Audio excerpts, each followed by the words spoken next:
ایک دن اللہ کے رسول سے ایک سوال کر لیا گیا، پیغمبر سے کسی نے ایک سوال کیا کہ یا رسول اللہ، اگر کسی آدمی کو پتا چل جائے کہ میری ڈیتھ میں صرف ایک دن رہ گیا، ایک دن بعد میں مر جاؤں، پتا چل جائے کسی طرح،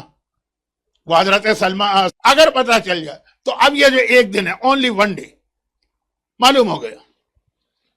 تو اس ایک دن میں وہ کون سی ایسی نیکی کرے کہ میکسیمم ثواب اپنے ساتھ قبر میں لے کے جائے۔ دیکھیے ہمارا جو ایک عام ماحول ہے نا، اگر پتا چل گیا کہ کل ہم کو کیا 920 ہے، کل 920 پر رات کو ہم مر جائیں گے، فرض کیجیے، ہم کیا کریں گے؟ مصلی میں جا کے بیٹھ جائیں گے، اب تو ساری دنیا سے تعلق ختم،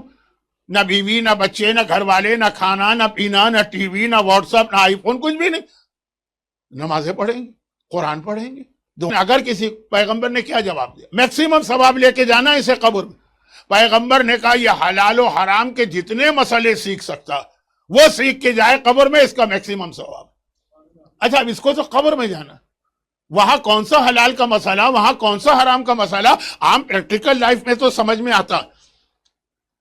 کہ آدمی کو ہر وقت ضرورت پڑتی ہے، آپ گھر سے باہر نکلتے ہیں تو قدم قدم پہ حلال کیا ہے، حرام کیا ہے، گھر کے اندر ضرورت پڑتی، لیکن ایک دن رہ گیا مرنے میں، اب تو کوئی زندگی کا کام ہی نہیں کرنا ہے، پھر بھی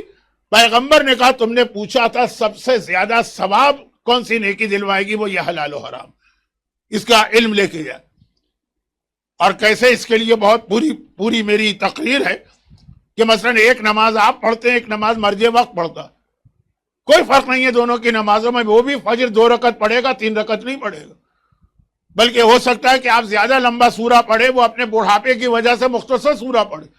مگر اس کی نماز کا ثواب آپ کی نماز سے کئی ہزار گنا زیادہ ہے۔ کس بیس پر؟ اس کے علم کی بنیاد پر۔ تو یہ تو روایتیں ہیں، اس کو میں اس وقت پڑھنا نہیں چاہتا۔